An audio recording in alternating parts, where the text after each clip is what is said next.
Hello, this is Dr. Christy Patton-Lukes, a chemical engineering professor at Missouri S&T. We are in Chapter 3 of the Dahm and Visco textbook. We're looking at material and energy balances. In this video, we're going to be looking at some common steady flow processes.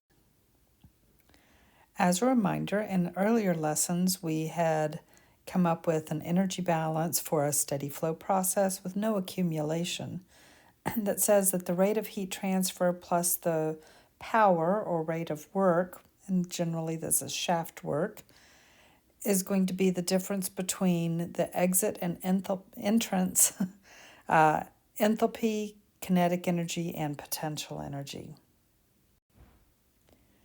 I want to look at some of the most common processes in chemical engineering and the assumptions that are common for this, and kind of also talk about what the purpose is of these devices.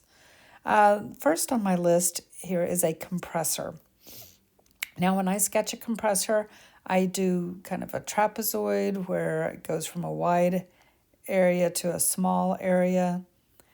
And the idea being that I'm taking a gas and squeezing it, adding pressure to it, so that it leaves with a higher pressure typically. These devices, generally we insulate them because we want all the energy to stay in the fluid, not be lost as heat transfer. So Q is typically 0 on these, but they'll tell you if there is a heat loss, or sometimes we'll cool compressors. The work, these definitely are going to require work. So I'm going to be doing work on the system. So therefore there should be a positive value for work. And the change in enthalpy, and the notation in our textbook, it uses a capital H. So I suppose I should change this to a capital H with a little hat on top. But the change in the enthalpy probably will be positive. That is kind of the goal of what the compressor is doing. It's trying to squeeze it down so that it should have more energy. Typically, the kinetic energy will be 0, but it doesn't have to be. On gases, sometimes we will actually use different pipe size on the inlet and the exit.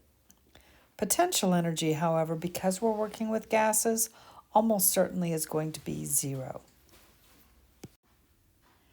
Next on my list is the nozzle or diffuser.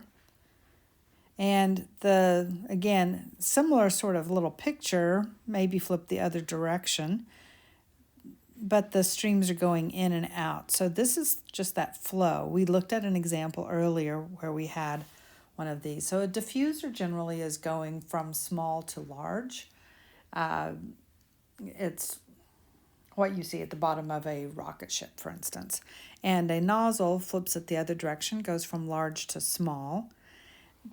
These devices are typically very small, so therefore, no matter how you orient them, it is unlikely that you're going to have potential energy that is significant. Kinetic energy may be 0, but if there are different pipe sizes, it will not be 0. So you need to pay attention to that one.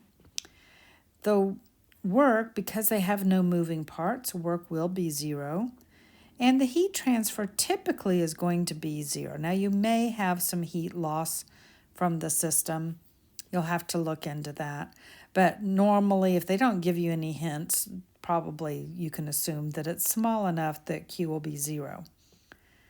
And never ever assume that the enthalpy change is 0. It might turn out to be, but don't ever assume that. The next device we have is a throttling valve.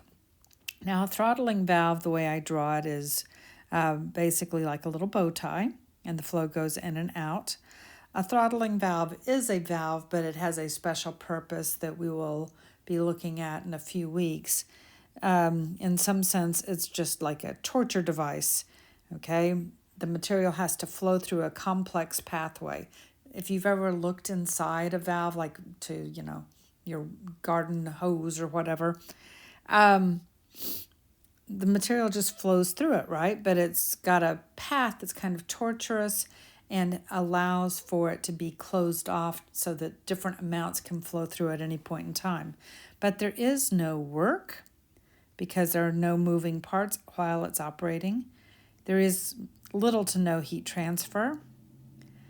The kinetic energy and the potential energy typically are going to be zero. And what that tells us is that delta H is going to be zero. This is not assumed, this is from the first law. Okay, don't assume that delta H is zero, but you can derive from the first law that delta H is going to be zero. Next, we have heat exchangers, and we can look at these two different ways. You can look at them with both fluids at once, which is what we did in a previous example, where our system has 2 streams in and 2 streams out, in which case Q is all happening internally, so Q to the surroundings is zero. There's no moving parts. Work is zero. Kinetic and potential energy are typically zero. And therefore, you'll have some sort of delta H on each fluid that is going to be non-zero. A typical assumption for this is that constant pressure. I could also have her look at this one fluid at a time. So if I just looked at one stream here, then what's going to happen is that heat is going to either come in or go out, okay, depending on whether it's the warm or the cold fluid. The other assumptions, however, would be the same. The key to solving a problem doing this approach is that the heat transfer from one fluid is going the opposite direction but same quantity to the heat transfer for the fluid of the other. Our next device is a pump. A pump is a device that uses a liquid. A liquid comes in at a low pressure and comes out at a high pressure.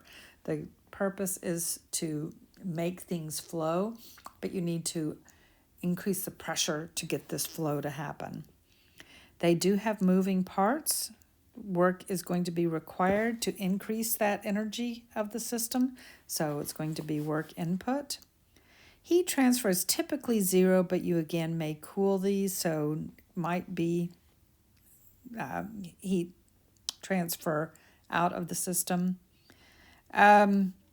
There will be an enthalpy change. The goal is to increase the energy, so it will be positive. Often kinetic and potential energy are zero, but read the problem statement closely.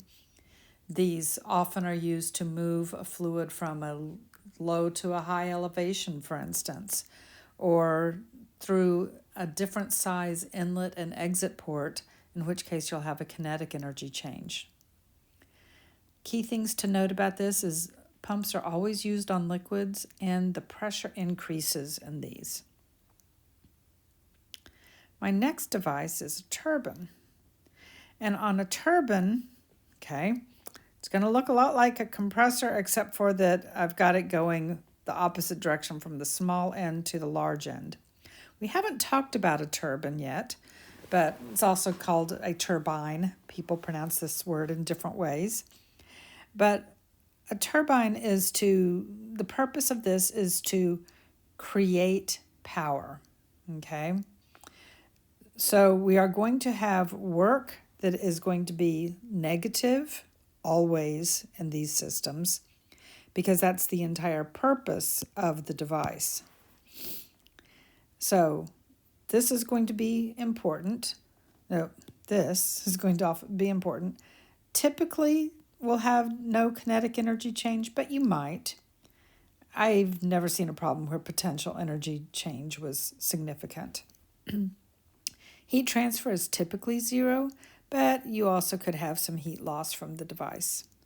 And we end up with the enthalpy decreasing because we are converting the energy from the fluid to work to be useful for, I don't know, maybe creating electricity for your home.